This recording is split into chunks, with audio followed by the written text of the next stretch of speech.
भाई हो गया. This is me getting a 6-figure rupee a month international internship in my second year of college. But 6 months ago, I couldn't have ever dreamt of this opportunity. Most people think getting an internship outside India is the hardest thing ever. But I don't think so. I wasn't a topper, I wasn't the perfect student, and honestly, I felt so many people were ahead of me. But I just did these 3 things differently, through which I got directly approached by the founder, got an all-expense paid internship in Japan, and even met some of the craziest tech founders. And suddenly, I was the perfect student. But really, I was the same person with completely different strategies, which I will be sharing with you today. And if you can carefully listen to me for the next 5 minutes, I'll show you exactly what worked for me and what are the things you must focus on if you don't want to waste years of your life sending out hundreds of emails and still get no interviews. Which leads me to the first thing I did differently, which was outreach. The best way to get an internship isn't to send a resume, it's to replicate the startup you want to join. And what I mean by that is if you see a feature in their app that is missing or is buggy, fix it or build it for them. For me, I didn't just tell them that I knew AI over a generic email. I showed them.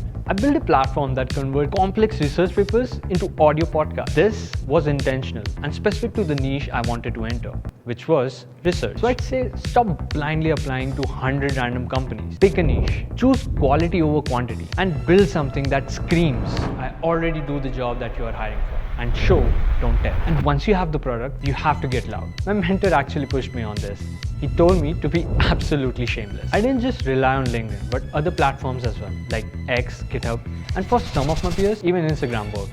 And lastly, when reaching out to founders, I didn't send them long, boring emails. Founders don't have time for that. I was very concise and direct about my answers. Like, here's a product I built for your niche, here's why I love your company, and here's what I want to learn from you. But now, the thing is, these founders and CEOs get hundreds of emails like this every day. And that brings me to the second thing, which is building credibility.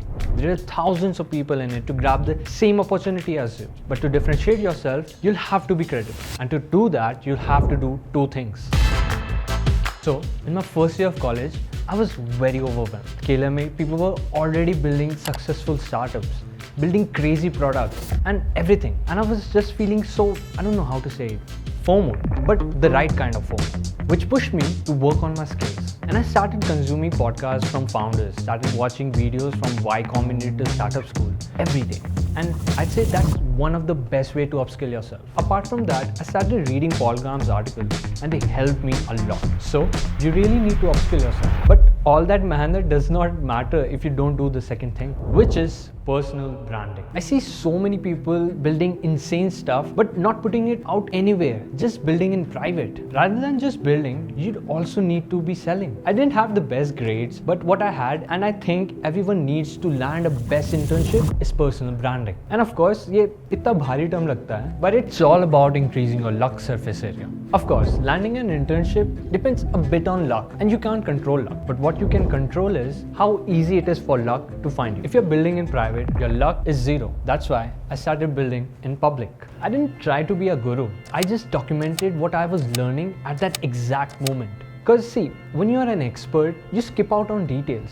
But when you are a student, a newbie, your struggles are relatable. I shared my wins, failures, and explained tech in my own terms. And that relatability made the magic happen. I wasn't looking for viral fame. I was looking for recruiters. I was proactive about everything that was happening around me and always shared what I thought about them. I posted about niche topic like AI UGC content and got inbound offers सामने से ही. I had US-based founders DMing me saying, we see your work, come join us. I connected with top accelerators heads and CEOs around the world without sending a single resume. And that is exactly what a strong personal brand can do for you. You don't go out seeking opportunities. Opportunities come to you. And all this gets you the interview. And at times, the internship as well. But this leads us to the third point, which is the most important thing I did differently and one thing that people always overlook and miss out on.